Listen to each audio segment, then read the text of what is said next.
نحمدہ ونصلی ونسلم علی رسولہ الکریم اما بعد فاعوذ باللہ من الشیطان الرجیم۔ عورتوں کے ساتھ بھلائی کرنے کا بیان ہے۔ قال اللہ تعالی وعاشروہن بالمعروف، اللہ تعالیٰ نے فرمایا ان عورتوں کے ساتھ مل جل کر اچھی طرح رہو۔ وقال تعالی وَلَن تَسْتَطِيعُوا أَن تَعْدِلُوا بَيْنَ النِّسَاءِ وَلَوْ حَرَصْتُمْ فَلَا تَمِيلُوا كُلَّ الْمَيْلِ فَتَذَرُوهَا كَالْمُعَلَّقَةِ وَإِن تُصْلِحُوا وَتَتَّقُوا فَإِنَّ اللَّهَ كَانَ غَفُورًا رَحِيمًا۔ اور فرمایا تم ہرگز عورتوں کے درمیان برابری کا مقابلہ نہیں کر سکو گے، اگرچہ تم اس کی خواہش بھی رکھو،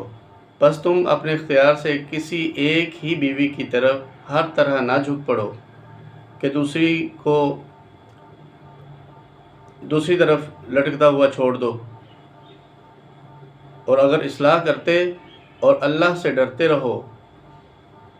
بلا شبہ اللہ بہت بخشنے والا اور نہایت مہربان ہے۔ کیا مطلب ہے؟ فرمایا کہ ایک ہی طرف آپ مکمل طور پر جھکاؤ نہ رکھیں، بلکہ دونوں کی طرف پوری کوشش کریں کہ برابری ہو ہر لحاظ سے۔ ان آیات کا مطلب یہ ہے کہ ایک سے زیادہ بیویاں رکھنے والا تمام بیویوں کے درمیان خواہش کے باوجود ہر پہلو سے برابری کا اہتمام کرنے پر قادر ہی نہیں ہے،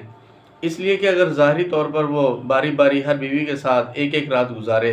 تب بھی وہ پیار و محبت کے معاملے میں یکسانیت برقرار نہیں رکھ سکتا، کیونکہ اس کا تعلق دل سے ہے جس پر انسان کا اختیار ہی نہیں۔ یقیناً کسی ایک کے ساتھ اسے دلی محبت کم اور دوسری کے ساتھ زیادہ ہوگی، جس کا اظہار اس سے شہوت اور جماع کے موقع پر ہوگا، لیکن اس دلی محبت کا نتیجہ یہ نہیں ہونا چاہیے کہ جن معاملات میں تم یکسانیت اور انصاف کر سکتے ہو ان میں بھی اس کا اہتمام نہ کرو، اور بعض بیویوں کو دوسری طرف چھوڑ دو کہ ان کی ضروریات زندگی کا خیال رکھو، نہ ان کی جنسی خواہشات کی تسکین کا۔ کہ ایک طرف تو بیوی کا مکمل خیال رکھا جا رہا ہے لیکن دوسری کا بالکل بھی خیال نہیں رکھا جا رہا، ایسے بھی نہ ہو۔ کم از کم جن معاملات میں برابری کا اختیار انسان کے پاس ہے ان میں تو کم از کم اختیار اپنا مکمل طور پر استعمال کرتے ہوئے دونوں میں برابری کی پوری کوشش کرے۔ مثلا دلی محبت ہے وہ دونوں کے ساتھ ایک جیسی نہیں ہو سکتی، اس میں ڈیفرنس ہے، ایک کے ساتھ طبی طور پر زیادہ لگاؤ ہو سکتا ہے، دوسرے کے ساتھ کم ہو سکتا ہے، لیکن جن میں برابری کرنے کا انسان کے پاس اختیار ہے، مثلا کھانے پینے میں، رہن سہن میں، اور لباس وغیرہ لے کر دینے میں اور دوسری چیزوں میں، تو کم از کم ان میں تو برابری ہونی چاہیے لازمی طور پر۔ ان کی ضروریات کا خیال رکھنے اور ان کی خواہشات تسکین کا بھی خیال رکھنے کا حکم دیا گیا ہے کہ دونوں میں کم از کم ان کی خواہشات کو مکمل طور پر کوشش کی جائے کہ مکمل کیا جائے، ان کی احساسات کو سمجھا جائے، ان کی خواہشات کا خیال رکھا جائے، جہاں تک ممکن ہو سکے ہر درجے تک پوری کوشش ہو کہ ان کو پورا کیا جائے، وہ شادی شدہ معلوم ہو اور نامتعلقہ۔ بلکہ اگر تم خلوص نیت سے اصلاح حوال میں کوشش اور اپنے اختیار کی حد تک تمام ظاہری معاملات میں برابری کا اہتمام کرتے رہو گے تو دلی میلان میں کمی بیشی کو اللہ تعالیٰ معاف فرما دے گا، کیونکہ وہ جانتا ہے کہ تم اس میں بے بس ہو۔ اس لیے کہ نبی کریم صلی اللہ علیہ وسلم نے یہ دعا بھی فرمائی ہے، اللہم ھذا قسمی فیما املک فلا تلمنی فیما تملک ولا املک۔ ابو داؤد اور ترمذی ابن ماجہ میں ہے یہ کہ اللہ تعالیٰ ان معاملات میں جو میرے اختیار میں ہے میری یہ تقسیم ہے، پس جس معاملے میں میں بے اختیار ہوں اور صرف تو ہی اس پر اختیار رکھتا ہے اس میں مجھے ملامت نہ کرنا۔ آپ صلی اللہ علیہ وسلم نے یہ دعا بھی فرمائی ہے، احادیث مبارکہ میں مذکور بھی ہے جو میں نے ابھی آپ کو پڑھ کے سنائی، کہ جن معاملات میں اللہ تعالیٰ نے جن معاملات کا میں مالک نہیں ہوں، مثلا دلی معاملات ہیں، دلی محبت ہے، تو ان کی اللہ تعالیٰ مجھ سے اس کی پوچھ گچھ نہ ہو، اللہ تعالیٰ اس میں مجھے ملامت نہ کرے۔ البتہ جن میں میں اختیار رکھتا ہوں تو اس میں یہ میری تقسیم ٹھیک ہے، اس کے علاوہ جو دلی معاملات ہیں وہ اللہ تعالیٰ معاف فرما دیں گے۔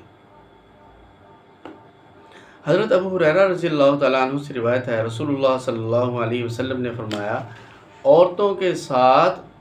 اچھا سلوک کیا کرو، اس لیے کہ عورت کی تخلیق پسلی سے ہوئی ہے، اور پسلی میں سب سے زیادہ ٹیڑھا حصہ اس کا اوپر کا حصہ ہے۔ اگر تو اسے سیدھا کرنے لگے گا،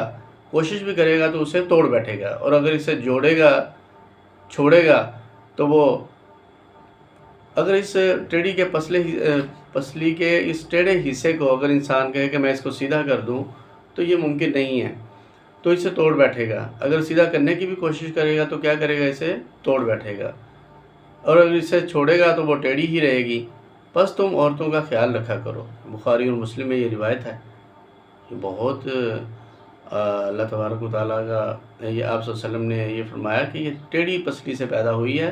لہذا تم اسے ٹیڑھا ہی رہنے دو، اسی حال میں اس کے ساتھ حسن سلوک کرو، اور جو بھی معاملات ہیں اسی حال میں اسے رکھو۔ کوشش نہ کرو کہ میں اسے سیدھا کر دوں گا،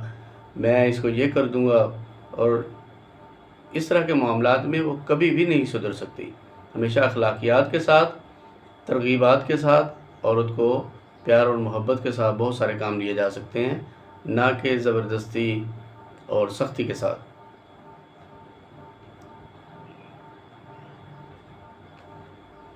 اللہ اکبر۔ اللہ تعالیٰ ہمیں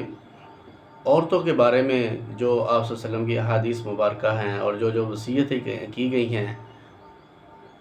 انہی احادیث کی روشنی میں ہمیں عورتوں کے ساتھ اچھے سلوک کرنے کی توفیق عطا فرمائے، اور ہمیشہ عورتوں کے ساتھ آپ صلی اللہ علیہ وسلم نے فرمایا کہ شریف آدمی تو عورت کی مان کر چلتا ہے، جو کمینہ آدمی ہے وہ عورت کو دبا کے چلتا ہے۔ تو لہذا اللہ پاک ہمیں عورتوں کے ساتھ رحم دلی، شفقت اور ہر لحاظ سے ہمیں نرمی اختیار کرنے کی توفیق عطا فرمائے۔ وآخر دعوانا ان الحمد للہ رب العالمین۔